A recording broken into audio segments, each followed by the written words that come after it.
It's a major day at the state capitol where protests held across the nation and in Idaho, rallying against Donald Trump's presidency and Project 2025. The demonstrations are part of the 50-51 movement, which stands for 50 protests, 50 states, one day. They were also held here in Boise on the Capitol steps. That's where Abby Wilt is now. And Abby, what was it like earlier today? Joe, Brenda, it was definitely a different scene earlier today than it is right now. People had filled the entire front of the Capitol with signs in their hands. They were all protesting against Donald Trump's presidency.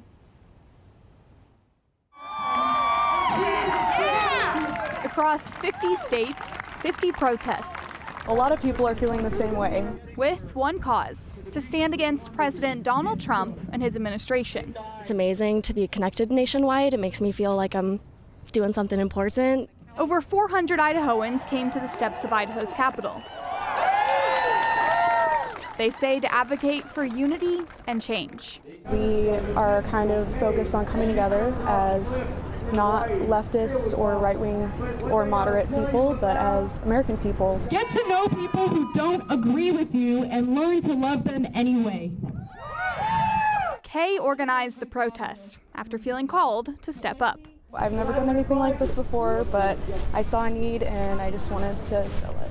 And it's really cool to have gone from being a simple observer and concerned citizen to falling headfirst into a national movement.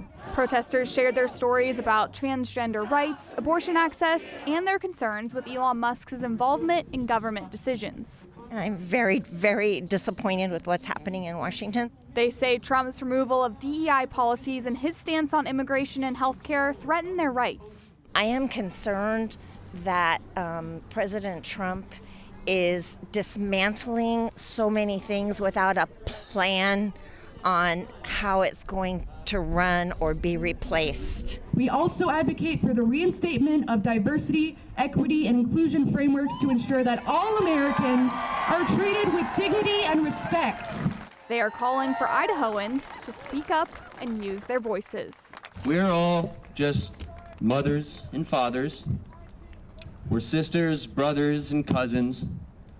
We are friends, lovers, and colleagues. We are the helpers. We are the Americans. All we can count on is each other. It's time to be kind and honest and just.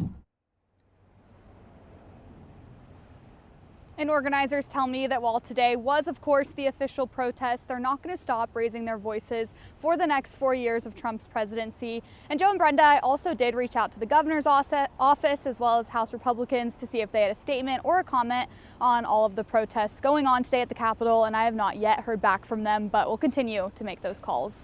All right, well, interesting notes there. Abby Wilt reporting from the state capitol. Brenda, Abby, it is important to note that the Project 2025 movement is not necessarily a Republican platform. Again, though, Abby reaching out to all sides of the aisle to make sure that we got input from our elected officials, because we know that there's a lot of pressure from the community, from some in the community, to implement policies laid out in Project 2025. Thank you, Abby.